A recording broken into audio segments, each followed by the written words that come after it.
Da sunan Allah mai girma, Aminu Isa Waziri ke muku barka da zuwa darasi na 4 na lissafi da Hausa.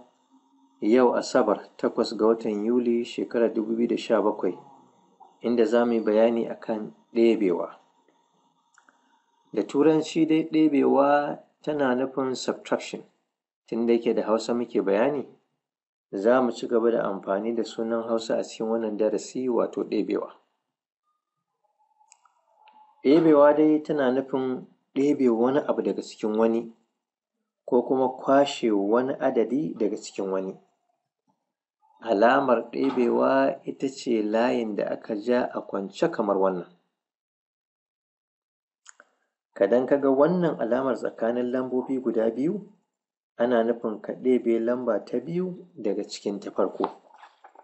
Saboda haka, idan na ce da kai 6 a ɗebe 3, ina nufin ka kwashe 3 daga cikin 6, ragowar shi ne amsarka.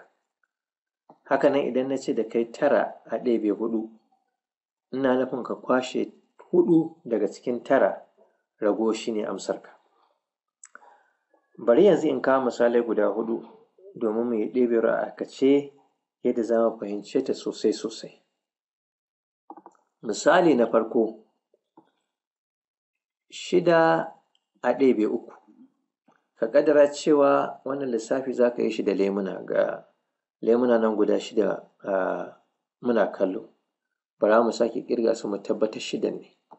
Lemo 1, 2, 3, 4, 5, 6.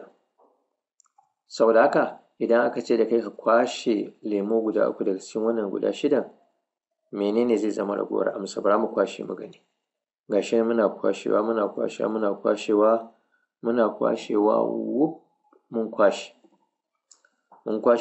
lemo guda 3 daga cikin guda 6. So bara mu ƙirga ragowar mu ga nawa ne. Ragowar shi ne lemo 1, 2, 3. Saboda haka ka ga amsarka ya zama 3 kenan. 6 a ɗebe 3 saura 3. Wannan shi ne misali na farko. Misali na biyu, sai aka ce da kai 9 a ɗebe 4. 9 nan a ce mangwaro ne, za ka kwashe guda 4 daga cikinsu. Ga su nan za mu ƙirga su. Mangwaro 1, 2, 3, 4, 5, 6, 7, 8, 9. Idan muka kwashe guda 4 daga ciki, ga 4 nan muna kwashewa. Ga su nan muna kwashe su, wuf, sun tafi. Saura mangwaro guda nawa? Bara mu ƙirga mu ga ragowar. Mangwaro 1, 2, 3, 4, 5. Saboda haka 9 a ɗebe 4 saura 5. Wannan shi ne misalinmu na biyu. Misali na uku, 15 a ɗebe 5. 15 ɗin nan a ce kwalabe ne. Ga su nan kana kallonsu a gabanka. 1, 2, 3, 4, 5, 6, 7, 8, 9, 10, 11, 12, 13, 14, 15. Kwalabe guda 15. Sai aka ce ka ɗebe guda 5 daga ciki. Ga 5 nan za mu ɗauke. Muna kwashe su, wuf, sun tafi. Saura kwalabe guda nawa? Bara mu ƙirga mu gani. Saura kwalabe 1, 2, 3, 4, 5, 6, 7, 8, 9, 10. Saboda haka kwalabe 15 a ɗebe 5 saura kwalabe guda 10. Misalinmu na 4 na ƙarshe ga shi nan, 18 a ɗebe 9. 18 ɗin nan mu ce balabalai ne har guda 18.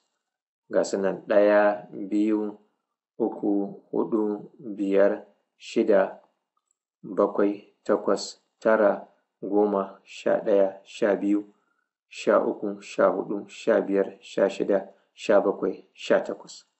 Balabalai guda nawa? Guda 18. Sai aka ce ka ɗebe guda 9 daga ciki. Ga su nan muna kwashe su, za su tafi, wuf, yanzu nan za su tafi, mun kwashe su. Menene ragowa?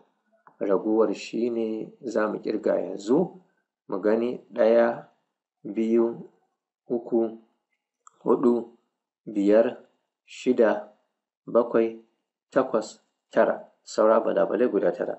Saura kaga 18 a ɗebe 9 saura 9. To wannan shi ne ɗebewa a aikace, da fatan mun amfani da wannan darasi. Walhamdulillahi rabbil alamin.